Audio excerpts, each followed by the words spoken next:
या 12 वर्षाचा आमचा कार्यकाळ चांगल्या प्रकारे मोदीजी करतायत, महाशक्तीपर्यंत जात आहेत.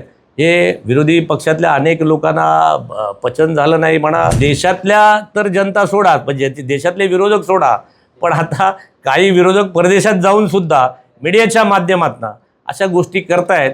मी त्यांना पण परमेश्वर चांगली बुद्धी देवो असं सांगेन. दिपके, मी त्याला पण परमेश्वर त्याला सुबुद्धी देईल. चीफ जस्टिसने माफी मागितली असेल, याने पण माफी मागायला पाहिजे की माझ्या जनतेला मी अशा प्रकारे झुरळाची उपमा देणार नाही. अशा प्रकारे या भारतीय जनतेला झुरळाची उपमा देणं चुकीचं आहे. खडतर गोष्टी आल्या, मीडियामध्ये अनेक गोष्टी आल्या. मीडियामधनं काही लोकांनी या 12 वर्षाचा आमचा कार्यकाळ चांगल्या प्रकारे मोदीजी करतायत, महाशक्तीपर्यंत जात आहेत. हे विरोधी पक्षातल्या अनेक लोकांना पचन झालं नाही म्हणा, किंवा त्याचं हजम झालं नाही म्हणा.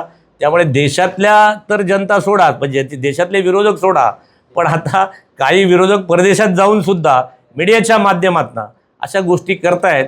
मी त्यांना पण परमेश्वर चांगली बुद्धी देवो असं सांगेन. कारण आपण मीडियावर बघताय ते काही कॉक्रोच जनता पार्टीने आमकं, मी तो जो काही अभिजित दापके आहे, दिपके, मी त्याला पण परमेश्वर त्याला सुबुद्धी देईल. कारण त्याने ज्या पक्षाचं नाव ठेवलं त्या पक्षाच्या सुरुवातीला त्याने आमच्या पक्षाचं नाव भारतीय जनता पक्ष आहे. कदाचित त्याच्यावरती मीम्स करून त्याने ते नाव ठेवलं, पण त्याच्या हे बाळाच्या लक्षात आलं नाही की भारतीय जनता पक्षाला आम्ही भारतीय, म्हणजे भारतीय आहोत, भारतातली जनता ह्या पार्टीत आहे असं लिहिलं आहे. आणि त्याच भारताला त्याने कॉक्रोचची उपमा दिलेली आहे. माझी त्याला पण विनंती आहे तुमच्या माध्यमातून. मी काही एवढा मोठा नाही, त्याच्यापर्यंत पोचेन की मला माहीत नाही, पण चीफ जस्टिस ऑफ इंडिया, इंडियाचे जे चीफ जस्टिस आहेत, त्यांनी चुकून याचा उल्लेख केला होता, पण नंतर त्यांनी त्याची माफी मागितली की मी हे जे विधान केलं आहे त्याच्याबद्दल मी माफी मागतो. माझी या मुलाला पण विनंती आहे की जे काही झालं आहे त्याच्याबद्दल त्याचं आंदोलन करावं, मीडियाच्या माध्यमातून यावं, विरोधी पक्षाचं काम करावं. याच्या मी मताच्या विरोधात नाही, त्याने ते जरूर करावं.